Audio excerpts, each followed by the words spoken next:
This is what the NBA is about. Players being moved, new challenges next season, new faces in new places. And so far, the latest move has been Rudy Gobert to the Minnesota Timberwolves. Now, it's great to see that a lot of the teams that were around, that were great in the mid to late 2000s, are, finally coming back around to go into contention, like the Detroit Pistons and now the Minnesota Timberwolves. But they gave up a lot, and I mean a lot, to get Rudy Gobert. So we're going to talk about what they gave up, what they got back, what's the new defensive philosophy, and just overall what we can expect from this Minnesota Timberwolves team now, and what the Utah Jazz may be looking to do. But before I get started, hi, I'm Alpha. I make basketball content every day. This is my second double upload day because of the KD situation yesterday. So if you like basketball, if you want to keep up with free agency, if you just like basketball content overall, because we're going to be uploading all summer. I know we're gonna need a fix after summer league's over, and we have about a 2-month span before preseason start. So if you need any basketball content, I'm your guy. Hit that like button. We try to upload at least 4 times a week. That being said, let's get into this.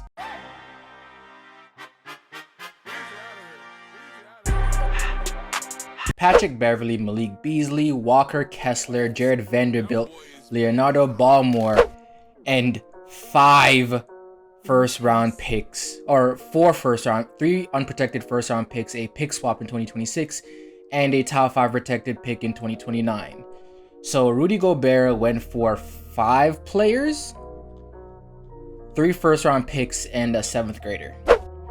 That's an insane amount of draft capital and a lot of players that they just gave up. Some of them were major players on the Timberwolves, of course. The Timberwolves' defensive philosophy, they became one of the better defensive teams in the NBA.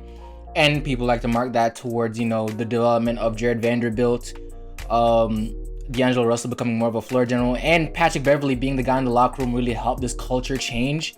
So with those two out right now, but you bring in probably the best defensive center in the NBA, this defensive scheme changes drastically. You also lose Malik Beasley, who he's a specialist. He's not a complete 3-and-D, but he's not a cone on defense, and he's a very, very good shooter. So while you lose somebody that's young and a great shooter, there's a lot of specialists in the market that may not be able to produce at the level of a Malik Beasley maybe, but definitely can at least replace some of that production. Walker Kessler was a rookie, so you didn't know really get from him, and I think he was a little bit late. So overall, he doesn't really fit in the timeline of the win now culture that's in the Timberwolves. But Jared Vanderbilt is really the big loss that I think hit kind of hard. When you look at Jared Vanderbilt's numbers, they don't jump off you at the page of like, damn, this guy's good at like 7 points per game, 8.5 rebounds, 1.3 assists, 1.3 steals, a little bit over a half a block a game on 59% shooting. But while the offensive capabilities may not wow you, those defensive capabilities are absolutely insane. The Minnesota Timberwolves this year were a very wild team on defense. They were very good at getting steals and blocks. I think they were top 3 in both. But they were also one of the worst second chance points teams in the NBA, allowing second chance points, and one of the worst at allowing fast break points, and I think mid-tier in points off opponents' points off their turnovers. And that's because while they gamble a lot, that can go against them a lot also. When they gamble, sometimes they get out of position at the rim, can't secure a rebound, they leave open threes. And with all that being said, right now, losing Vanderbilt, a guy that made that defensive scheme so great, you may need to abandon that type of defensive play and actually become a little bit more disciplined on that end. And if anybody watched the Minnesota Timberwolves in the playoffs this year, discipline really wasn't the word you'd use to describe them. Having multiple 20-point leads and literally losing all of them, they should have definitely won that series against the Grizzlies. But offensive execution being damn near non-existent sometimes. And overall defensive discipline really not being a focal point led to them losing a lot of those leads.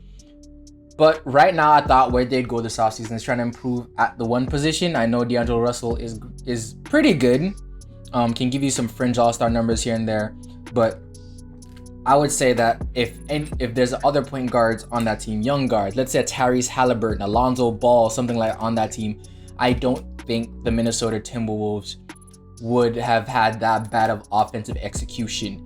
I'm talking D'Angelo Russell was taking a lot of bad shots. While he turned great into a defensive orchestrator. He talking on the court, there's a great video of Thinking Basketball that looks at all the stuff that he's been able to do for the Minnesota Timberwolves, and he's developed great on that end.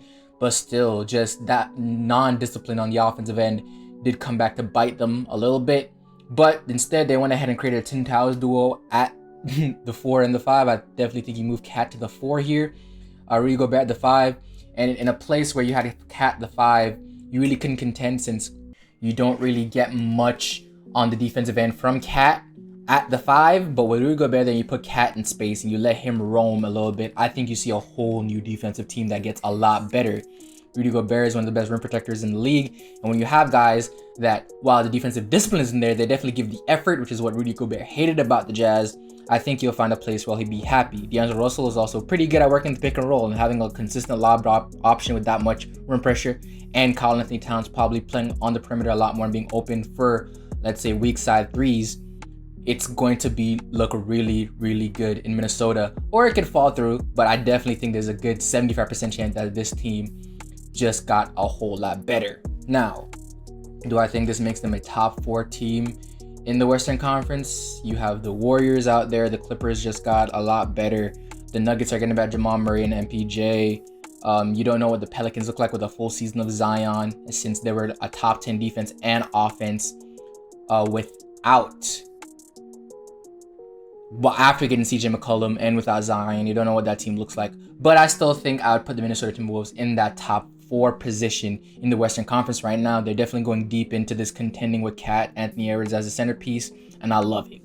So let me know what you guys think in the comments down below. What do you think the Minnesota Timberwolves are going to rank next season?